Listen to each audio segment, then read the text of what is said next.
할렐루야. 오늘 요나단이 다윗을 심히 좋아함으로라는 말씀으로 여러분들에게 하나님의 말씀을 선포하겠습니다. 우리가 신앙생활에 있어서 가장 어려울 때는 뭐냐면 하나님으로부터 온전하고 정직하게 행하던 사람이 아무 영문 없이 고난을 당할 때 가장 힘든 시간이 될 수 있습니다. 특히 욥기서에 나온 욥을 보게 되면 욥은 그 족장 시대에 당대 의인이었었고 온전하고 정직해서 악에서 떠난 자임에도 불구하고 고난이 그에게 닥쳐오고 있습니다. 고난이 한 번만 닥쳐오는 것이 아니라 청천벽력같이 고난이 밀무처럼 들어올 때가 바로 욥의 고난이었습니다. 욥의 고난은 자기 재산을 하루아침에 모두 잃었고 자기 자녀들을 또 모두 잃었고 더군다나 마지막까지는 자기 몸에 사방에 욕창까지 임할 정도로 어느 하나 전부 다 상한 것이 전혀 찾아볼 수 없는 게 바로 욥의 고난이었습니다. 중요한 점은 욥의 고난이 왜 일어난지가 중요한 게 아니라 하나님의 섭리가 어디에 있느냐라는 것이 바로 욥의 주제입니다. 인생에 살면서 욥이 얼마나 힘들었습니까? 우리의 성도들의 삶도 마찬가지입니다. 이제 죄악된 세상에서 벗어나서 온전하고 정직하고 하나님의 길을 가려고 하는데 그에 대한 응원이 있는 것이 아니라 오히려 욥의 고난처럼 수많은 고난이 밀려올 때 삶에 대해서 다시 한번 큰 시련과 고난의 맛을 맛보게 되는 게 바로 우리의 크리스천의 삶입니다. 오늘 사무엘상 19장에 다윗이 등장을 합니다. 사무엘상 19장은 다윗도 요처럼 고난을 당하게 되는데 이 19장이라는 짤막한 한 장에 다윗이 고난을 연이어 3번이나 당하고 있습니다. 물질적 고난도 아니고 오히려 자칫 잘못하면 자기의 생명이 풍정등화와 같이 순식간에 없어질 고난이 무려 3번 연속 당하고 있습니다.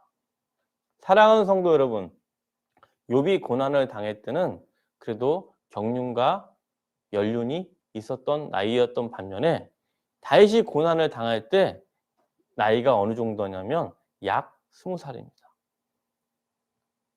한국에서 20살이면 대학교 1학년인데 대학교 1학년생이 연거푸 고난을 자기의 생명을 위협받을 만큼 고난을 연이어서 3번 연속 받고 있습니다.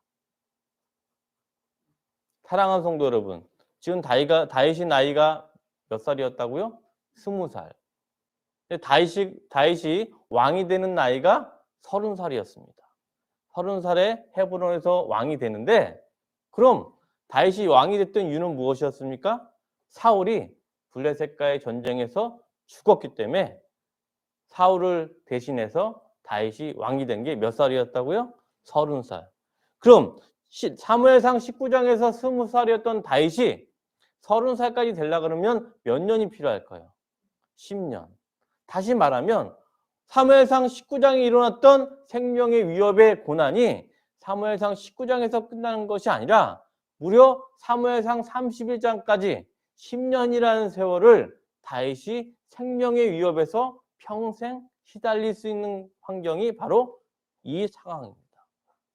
19장에서 끝나는 생명의 위기가 19장에서 끝나는 게 아니라 사무엘상 31장에서 사울이 죽을 때까지 무려 10년 동안 다윗은 광야에서 산속에서 생명의 위협을 매일 고통받고 있었던 거에 바로 다윗의 10년간의 방랑 생활이었습니다.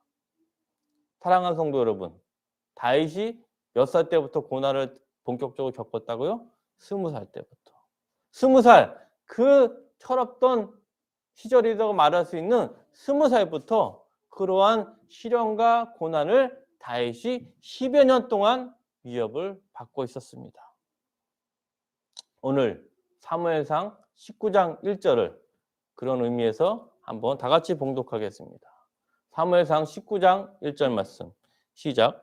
사울이 그의 아들 요나단과 그의 모든 신하에게 다윗을 죽이리라 말하였더니 사울의 아들 요나단이 다윗을 심히 좋아하므로. 아멘. 사무엘상 구조는 제가 여러 번 말씀을 드리지만 이중 구조로 되어 있습니다. 사무엘상 19장 1절도 마찬가지로 무슨 구조로 되어 있을까요? 이중 구조로 되어 있는데 히브리어 원어에 보면 중간에 사울의 아들 요나단 앞에 접속사가 있어요. 어떤 접속사냐면 그러나라는 접속사가 있는데 한글의 구조상 접속사를 생략하고 우리는 번역했지만 앞에 뭐가 있다고요? 그러나라는 말씀이 있습니다. 우리 그러나를 추가해서 다시 한번 읽어보겠습니다. 시작. 사울이 그의 아들 요나단과 그의 모든 신하에게 다윗을 죽이라 말하였더니 그러나 사울의 아들 요나단이 다윗을 심히 좋아하므로. 사무엘상 19장 1절에 보면 사무엘상 18장에 의해서 사울이 그 모든 신하와 자기의 친아들 요한에게 뭐라고 말했습니까? 다윗을 죽이라. 다윗을 당장 죽이라고 명령을 했어요. 왕이 말하면 조선시대 뭐라 그러나요? 어명이라고 합니다. 어명. 우리가 귀양살에 간 양반들이 어명에 의해서 사약이 떨어지면 그 어명을 거부할 수 있습니까? 없습니까? 없어요. 왕의 말은 어명이기 때문에 어명에 따를 수밖에 없는데 그럼 어명에 따르게 되면 다윗이 죽습니까? 살습니까? 죽을 수밖에 없는 운명이 바로 19장 1절에 나와 있는데 접속사 뭐가 있다고요? 그러나 사울의 아들 요나단이 다윗을 심히 좋아했다 나옵니다. 근데 요나단에 나온 앞에 있는 수식어가 뭐죠? 사울의 아들. 사울의 친아들 요나단이 다윗을 좋아한 게 보통 좋아했습니까? 심히 좋아했습니까? 심히 좋아했다.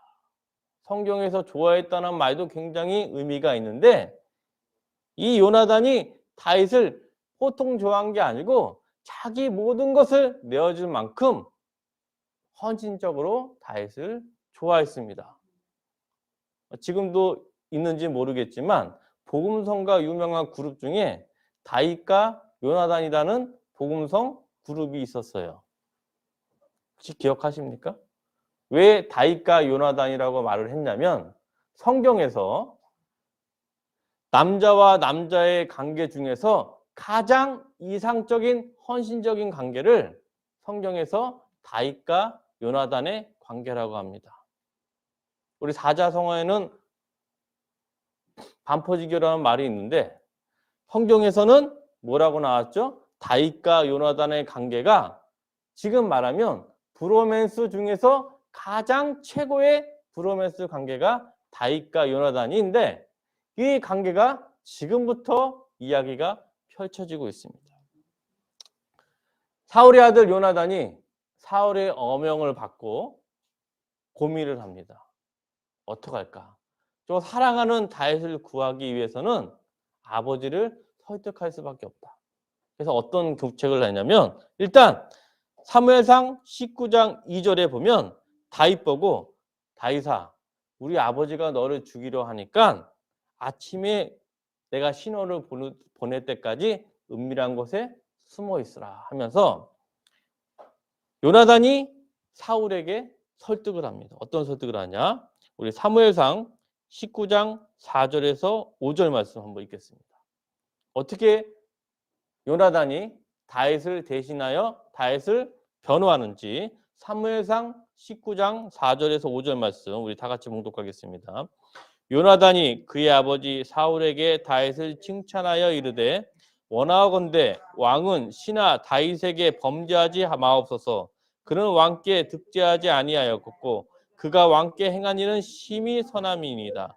그가 장미의 생명을 아끼지 아니하고 블레셋 사람을 죽였고 여호와께서는 온 이스라엘을 위하여 큰 구원을 이루셨으므로 왕이 이를 보고 기뻐하셨거늘 어찌 까닭없이 다윗을 죽여 무제한 피를 흘려 범죄하려 하시나이까. 사울이 요나단과 독대를 하는데 요나단이 다윗에 대해서 변호를 합니다. 왕이여 보소서, 다윗은 우리의 가장 큰 적 블레셋과의 싸움에서 이긴 1등 공신이고 그의 충성과 그의 온전함은 왕이 더 잘하십니다.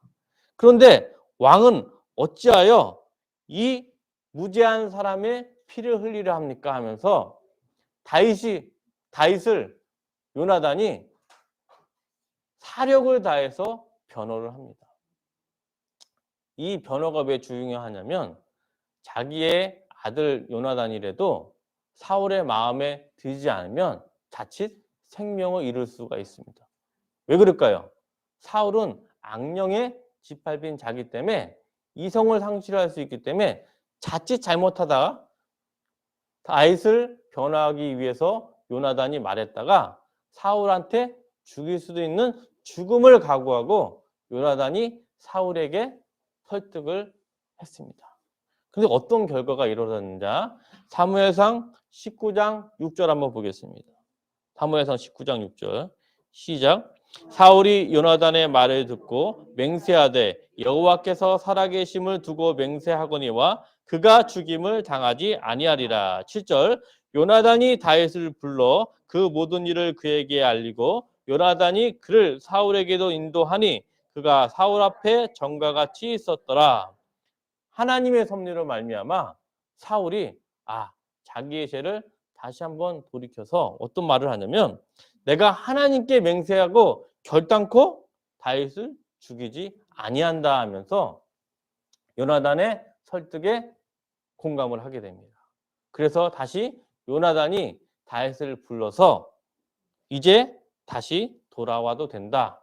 그래서 다시 사울과 다윗의 관계가 회복이 됩니다.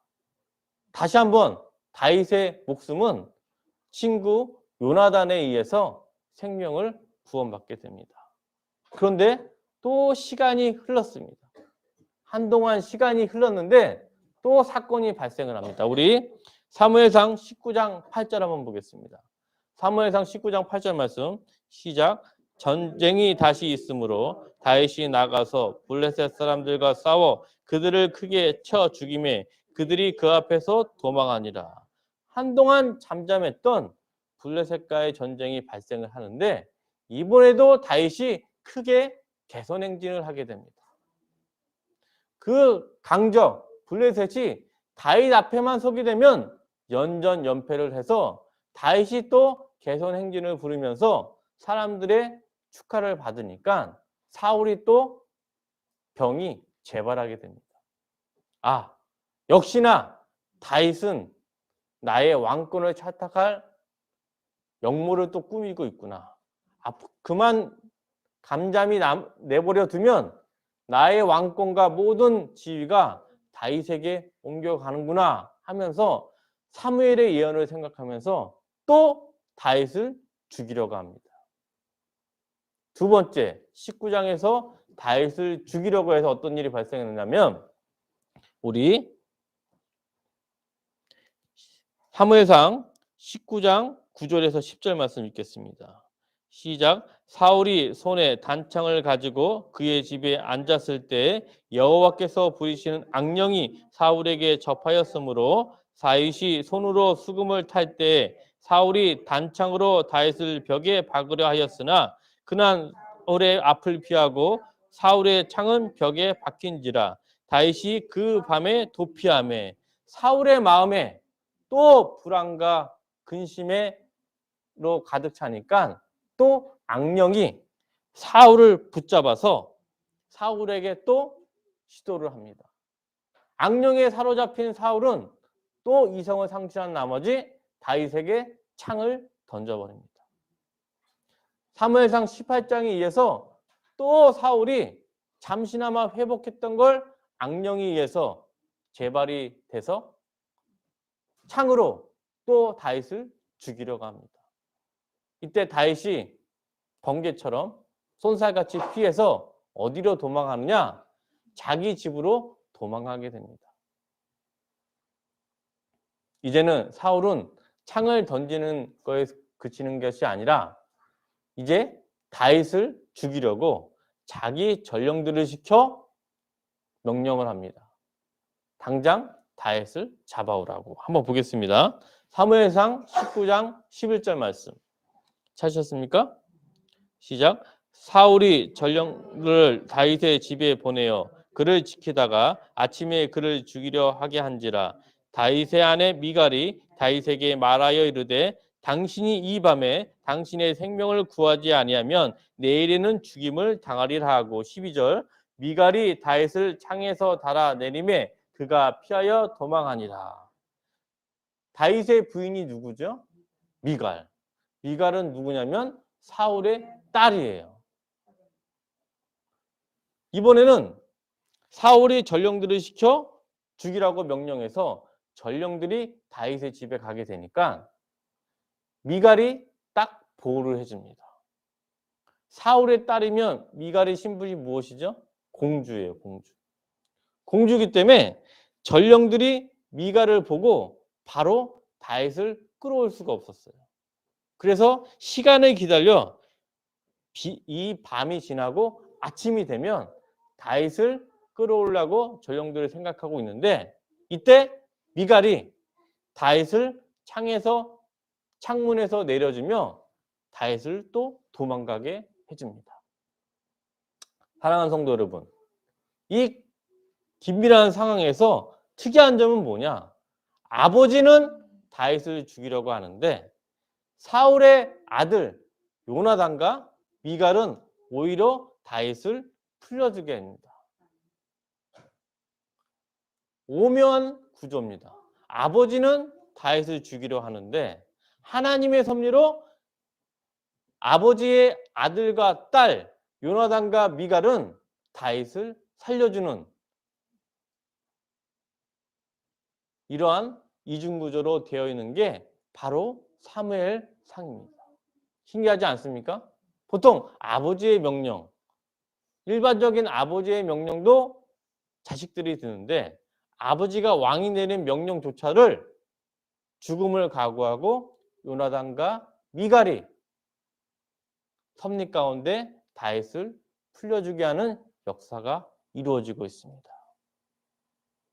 사랑하는 성도 여러분, 이제 두 번째 위기에 벗어나서 다윗이 어디로 도망가게 됐냐면 다윗의 멘토가 누구일까요?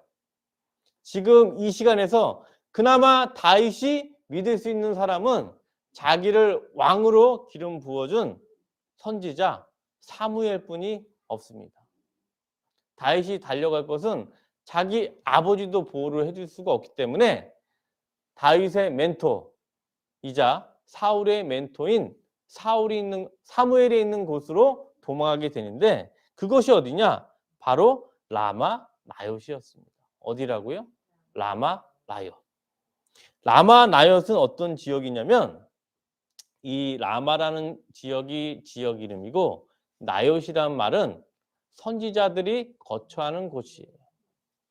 다시 말하면 이 라마 나옅은 사무엘만 있는 것이 아니라 사무엘의 제자 선지자 학교가 있는 것이 라마 나옅입니다. 그리고 영적으로 풍성한 삶을 누리는 곳이 있는 지역이 바로 라마 지역인데 보통 선지자들이 있는 학교까지 갔으면 이 거룩한 곳이잖아요. 그럼 거룩한 곳을 가는데 보통 사람 같으면 다윗이 도망간 것이 라마 나옅이기 때문에 이제는 여기까지다. 더 이상 다윗을 추격할 수 없구나 생각할 수 있는데 사울은 지금 여호와의 영이 있는 사람이 아니고 누구의 영이 있죠? 악령이 씌운 자이기 때문에 눈에 보이는 것이었습니다. 선지자 학교고 뭐고 간에 가서 다윗을 잡아오라 하고 전령들을 친위 군사들을 또 보내게 됩니다. 그런데 어떤 일이 일어났냐면 사무엘상 19장 20절 한번 읽겠습니다. 사무엘상 19장 20절 시작. 사울이 다윗을 잡으러 전령들을 보냈더니 그들이 선지자 무리가 예언하는 것과 사무엘이 그들의 수령으로 선 것을 볼 때에 하나님의 영이 사울의 전령들에게 임함에 그들도 예언을 한지라. 사울이 자기 친위 부대 전령들 가장 강한 용사를 보냈는데 이들이 가서 다윗을 잡아오라고 보냈더니 다윗을 잡아오기는커녕 하나님의 영을 받아가지고 이들이 예언을 하고 있습니다. 그래서 예언을 하는 바람에 다윗을 잡으라는 명령을 읽고 예언하다가 끝나게 됐어요. 이런 얘기를 또 사울이 듣고 그러면 두 번째 자기의 전령들을 또 보내게 되는데 어떻게 됐느냐? 이 두 번째 전령들도 똑같이 어명을 잊어버리고 하나님의 예언을 하기 시작합니다. 이 정도면 보통 사람이면 다윗을 잡아야 됩니까? 포기하겠습니까? 포기하는 게 정석인데 이 사울이 인생도 3세번이라고 세 번째 또 전령을 보내기 시작합니다. 세 번째 보내는 어떻게 됐을까요? 우리 사무엘상 19장 21절 말씀 한번 보겠습니다. 사무엘상 19장 21절 말씀 시작. 어떤 사람이 그것을 사울에게 알림해 사울이 다른 전령들을 보냈더니 그들도 예언을 했으므로 사울이 세 번째 다시 전령들을 보냈더니 그들도 예언을 한지라. 이 세 번째 전령들마저도 선지자 학교 가서 하나님의 영을 받아서 또 예언을 하고 합니다. 예언의 내용이 무엇인지는 모르겠지만 아마도 다윗의 미래에 대해서, 다윗의 찬란한 왕권에 대해서 예언이라고 짐작이 됩니다. 세 번째까지도 됐으면 3세번도 이제 안 되니까 이때는 정말 포기해야 되는데 알 수 있는 건 뭐냐? 악력이 힘있게 내리치는 사람은 어떤 이성과 어떤 환경에 굴하지 않고 끝까지 악한 행동을 자행하게 됩니다.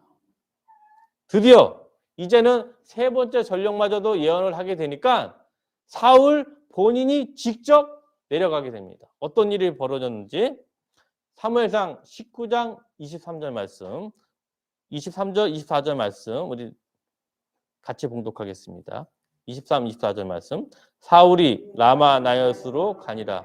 하나님이 영이 그에게도 임하시니 그가 라마 나엿에 이르기까지 걸어가며 예언을 하였으며 그가 또 그의 옷을 벗고 사무엘 앞에서 예언을 하며 하룻밤 낫을 벗은 몸으로 누웠더라. 그러므로 속담에 이르기를 사울도 선지자 중에 있느냐 하니라. 사울이 직접 이제는 세 번째 전령까지도 예언을 하니까 안 되겠다. 내가 당장 가서 그 다윗을 잡아서 죽여버리겠다 하면서 내려가는데 똑같이 이 하나님의 영이 얼마나 강력한지 그 혈기, 살기를 품고 가던 사울에게도 하나님의 영이 임하여서 그가 예언을 하는데 어느 정도 예언을 하느냐? 옷을 벗고 사무엘 앞에서 예언을 하는데 잠시 예언하는 게 아니라 하루 밤낮으로 벗은 몸으로 누우면서 계속 예언을 하게 됩니다. 그래서 오죽하면 선지자 중에도 사울이 있느냐 하면서 이런 속담이 나올 정도로 엄청난 일이 발생을 했습니다. 사랑하는 성도 여러분, 이 사무엘상 19장에서 크게 보면 세 가지 사건을 통해서 다윗이 생명의 위협을 받는 순간이 나왔습니다. 첫 번째, 사무엘의 어명으로 그를 죽이라고 할 때 요나단이 설득으로 그 위기를 모아줬고, 두 번째, 자기의 집까지 사울의 전령들이 죽이려 할 때 미갈의 도움으로 말미암아 다윗이 그 위기에서 벗어났고, 세 번째, 하나님의 영이 직접 임해서 사울이 다윗을 죽이려 갈 때 그 위기를 벗어나게 됐습니다. 크게 보면 사람을 통해서 하나님이 다윗의 생명을 구해줬고 사람을 통해서가 아니라 마지막 때는 하나님의 여호와의 영이 직접 나타나서 다윗의 생명을 구제해 줬습니다. 사랑하는 성도 여러분, 이 세 가지의 상황을 통해서 다윗이 뭘 느꼈을까요? 하나님과 함께 할 때는 내 이성과 상식을 초월하는 하나님의 능력과 평강이 임해서 이 어려운 시절을 구원해 주시는구나. 내가 아무것도 하지 않아도 다윗이 한 일이 있습니까? 다윗이 가만히 있어도 하나님의 성령이 어떻게 역사하신지를 다윗이 생생하게 느낍니다. 이 사무엘상 19장 안에, 이 짤막한 한 장 안에 세 번의 큰 위기를 오직 하나님의 도움으로 다윗이 위기를 넘겼다는 것을 체험하고 간증할 수가 있습니다. 이 세 가지 중에서 하나만 겪어도 위대한 간증이 될 때 이 하나가 아니라 19장은 세 가지, 그리고 사무엘상 31장 사울이 죽기까지 이런 수많은 체험과 기적을 통해서 다윗이 고백을 합니다. 이러한 배경에서 우리 시편 23편 한번 보겠습니다. 시편 23편 1절에서 23절 말씀. 이러한 체험을 한 다윗이 결국엔 하나님한테 고백하는 그 고백의 시가 바로 시편 23편 시입니다. 시편 23편 1절부터 4절 말씀. 우리 이 의미를 생각하면서 오늘 사무엘상 19장부터 사무엘상 31장까지 다윗이 오직 전적인 하나님의 능력으로 말미암아 생명을 구했던 그 간증과 체험의 시가 바로 사무엘상 23편 1절부터 4절. 우리 다 같이 봉독하겠습니다. 여호와는 나의 목자시니 내게 부족함이 없으리로다. 그가 나를 푸른 풀밭에 누이시며 쉴만한 물가로 인도하시는도다. 내 영을 소생시키고 자기 이름을 위하여 의의 길로 인도하시는도다. 내가 사막의 음침한 골짜기를 다닐지라도 해를 두려워하지 않을 것은 주께서 나와 함께 하심이라. 주의 지팡이와 막대기가 나를 안위하시나이다. 아멘. 사무엘상 19장 말씀을 통해서 다윗이 내가 사망의 음침한 골짜기를 다닐지라도 해를 두려워하지 않는 것은 이유가 뭐라고요? 주께서 나와 함께 하시기 때문에. 그 고백이 나올 수 있는 비결이 무엇입니까? 사무엘상 19장에서 다윗이 한 것은 아무것도 없었어요.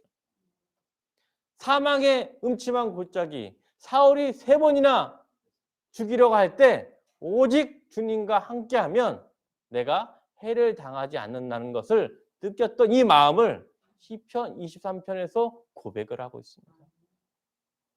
사랑하는 성도 여러분, 하나님과 함께할 때 이러한 엄청난 은혜를 받게 되는데 중요한 점이 있어요. 중요한 점. 여러분이 교회를 다니거나 사회생활을 할 때 꼭 알아야 될 사항이 있습니다. 무엇이냐? 다윗이 사무엘상 19장에서 벌어졌던 일은 지금으로부터 무려 3000년 전에 발생했던 사건이에요. 몇 년 전이요? 3000년. 사랑하는 성도 여러분, 30년 전에 발생했던 사건이 나하고 관계가 있을까요? 없을까요? 없어요.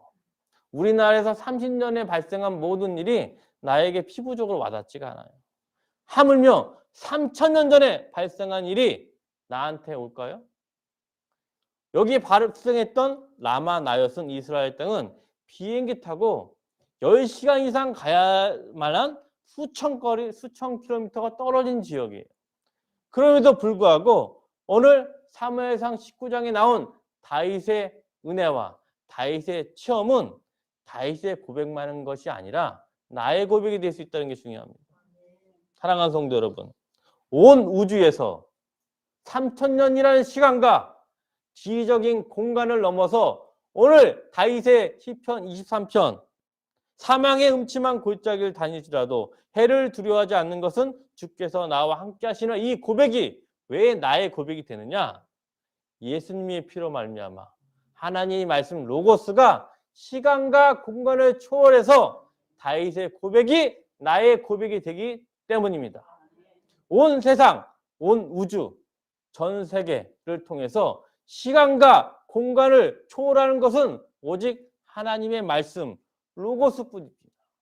하나님의 말씀이기 때문에 3000년 전에 이루어진 사건임에도 불구하고 수천 킬로미터 떨어져 있는 지역에도 불구하고 오늘 다윗의 고백했던 생생한 역사가 지금 이 순간 살아있고 항상 영원히 지속됩니다. 왜? 하나님의 말씀 로고스가 지금 이 순간 우리와 함께하고 있기 때문입니다. 로고스가 내 마음에 들어오는 순간 성경 66권 1189절의 모든 말씀이 지금 내 안에 항상 살아계시고 항상 역사합니다.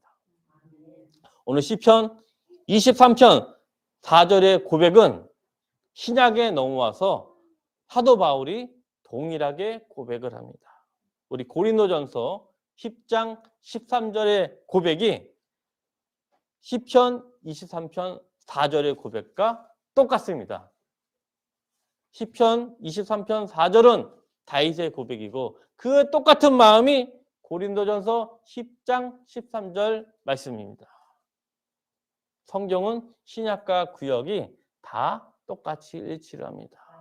우리 시편 23편 4절 다윗의 고백을 생각하면서 고린도전서 10장 13절 말씀 우리 다 같이 봉독하겠습니다. 시작.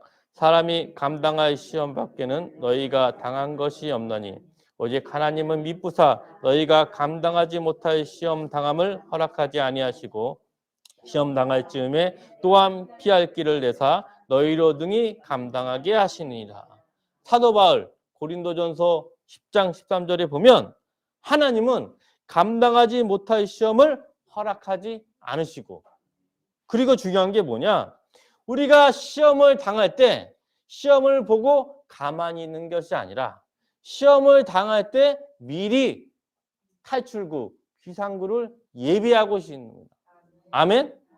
시험에서 끝나는 게 아니라 우리가 피할 길을 미리 준비하고 계시는 거예요.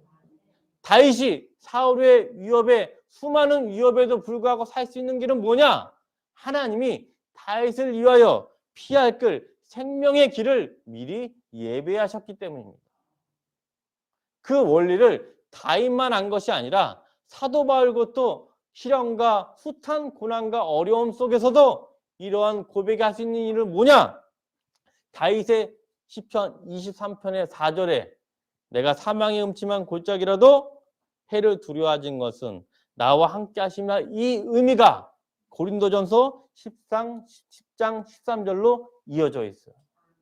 그 사도 바울이 고백을 하는 거예요. 우리가 비록 하나님을 믿는 가운데 수많은 환난과 경제적인 위협과 육체적인 고난과 가족 간의 불화로 고민하고 있지만 하나님은 지금 이 순간 시험뿐만 아니라 피할 길을 준비하고 계시기 때문에 우리가 감당할 시험은 아무것도 없다. 이런 말씀이 마찬가지입니다. 지금 고난 중한 기간입니다. 내일 모레 성금요일이 예수님이 십자가에서 돌아가신 날입니다. 그러나 하나님은 항상 시험 앞에 미리 예비 피할 길을 내비치고 있습니다. 비록 금요일 날 예수님이 십자가에 돌아가셨지만 3일 뒤에 예수님은 생명의 부활로 다시 나오십니다.